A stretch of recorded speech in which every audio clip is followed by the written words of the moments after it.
Moscou e São Petersburgo são duas cidades que são as mais citadas na hora de falar dos lugares para visitar na Rússia. Realmente são cidades muito bonitas e muito diferentes uma da outra.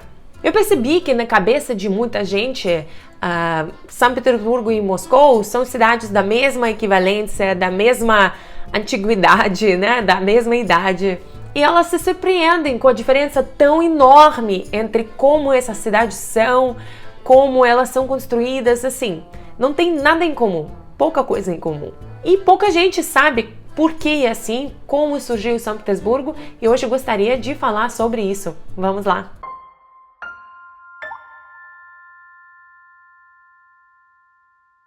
Привет, друзья! Meu nome é Elisa, sou russa da Sibéria, sou linguista poliglota e professora de russo. Neste canal eu conto para vocês sobre a cultura russa e o idioma russo, e hoje vou contar um pouco sobre a história da cidade que muitos estrangeiros e russos também consideram a cidade mais bonita do país. Mas antes, como sempre, gostaria de convidar vocês a se inscreverem no meu canal para não perderem os próximos vídeos e me deixar um like se vocês gostaram deste vídeo. Também você pode deixar uma contribuição clicando no botão valeu. Vai fazer diferença também se vocês deixarem a propaganda passar. Eu sei que é chato, mas é um obrigado, uma forma diferente de dizer obrigado para mim. Partiu! Na escola, a gente começa a estudar a história do país a partir do século IX, por aí. No momento não existe um país, existem umas tribos com línguas diferentes, com costumes um pouco diferentes, que com o tempo se formam em condados. E esses condados têm cidades centrais diferentes. Nem Moscou, nem muito menos São Petersburgo fazem parte dessa organização. Às vezes as influências mudam de uma cidade para outra, uma cidade se torna um pouco mais poderosa, um pouco mais rica, etc, etc. Moscou não fazia parte das primeiras cidades que dominavam, mas com o tempo ia acumulando mais poder, mais riquezas, crescendo e ganhando importância. A gente está falando mais ou menos do século XII, tá? O ano 1100 alguma coisa.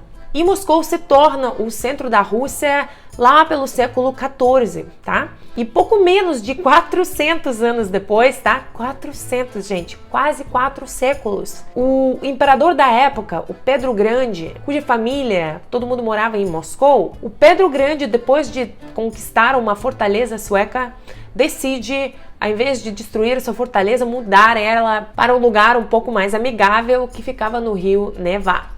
E ele ficou super fascinado com a ideia de construir uma cidade nova de zero, um porto importante, uma cidade mais próxima da Europa, mais parecida com a Europa, enfim, estava apaixonado com essa ideia. Para contextualizar um pouco, Pedro sempre tinha essa ideia de que o único caminho para o desenvolvimento da Rússia seria europeizar ela. Mas antes de fato começar a fazer qualquer coisa, ele passou 2 anos viajando pela Europa e voltou uma pessoa nova, determinada para realizar esse projeto. A ideia de construir essa nova Roma, algo lindo, único e muito europeu na Rússia, vem daí.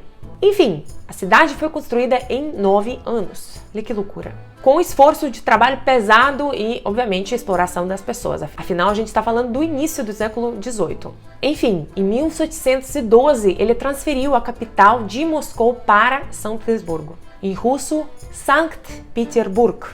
Sankt Peterburg.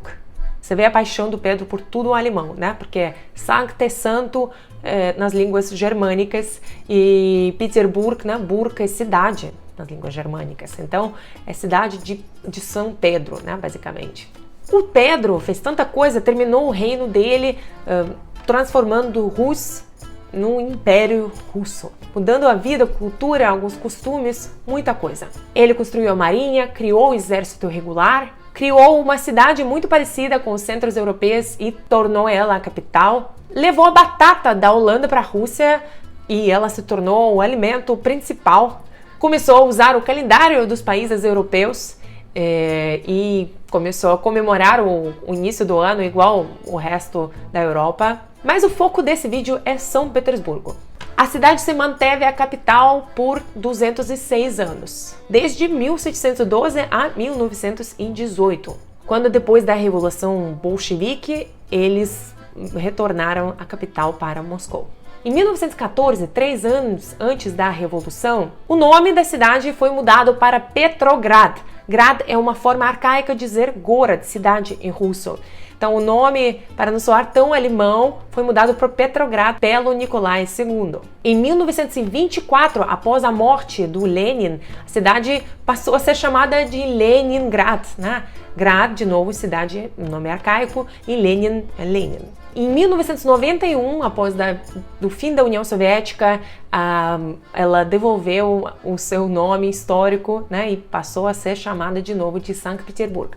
Mesmo que o nome Leningrad hoje em dia é bastante usado, principalmente pelas pessoas mais velhas, pelo papel muito importante dessa cidade na Segunda Guerra Mundial. Hoje em dia as pessoas chamam de Petersburg ou, de uma forma carinhosa, Peter. Aliás, tem uma música que acontece lá, que eu acho que é muito legal para vocês assistirem, que eu já fiz um trabalho todo explicando a letra, só para você pegar a vibe da cidade. Vou linkar aqui. Depois de ter morado e tendo viajado bastante pela Europa, eu entendo porque a cidade fascina tanto os estrangeiros. Construída pelos arquitetos europeus, imitando o estilo europeu, São Petersburgo mistura com isso o legado soviético e estilos muito ecléticos. E tudo isso num ambiente muito, muito grande e espaçoso. Isso é muito diferente porque na Europa as coisas são muito pequenas. Na Rússia, eu lembro uma vez, a gente viajou, eu buquei um apartamento, falei, fica 3 quarteirões do teatro, do restaurante que eu reservei, e depois descobri que esses 3 quarteirões dão tipo 50 minutos andando, entendeu? Então é muito, muito espaçoso, isso impressiona bastante. Por ter saído do foco no último século, São Petersburgo conseguiu manter muitas coisas históricas e por isso chamam a cidade hoje às vezes de museu a ar aberto. São Petersburgo ficou como o segundo jogador do país, mas as pessoas de lá amam esse fato, adoram. Quem se irritava com a loucura da capital se mudava para São Petersburgo. Hoje em dia, a percepção de São Petersburgo é de uma cidade muito, muito educada, quer dizer, de gente muito educada, cidade com muita cultura e Moscou tem tudo isso também, mas Moscou, por ser uma cidade mais rica e o centro das oportunidades, junta muito mais gente de ramos diferentes. Em São Petersburgo, junta as pessoas com outras prioridades, entendeu?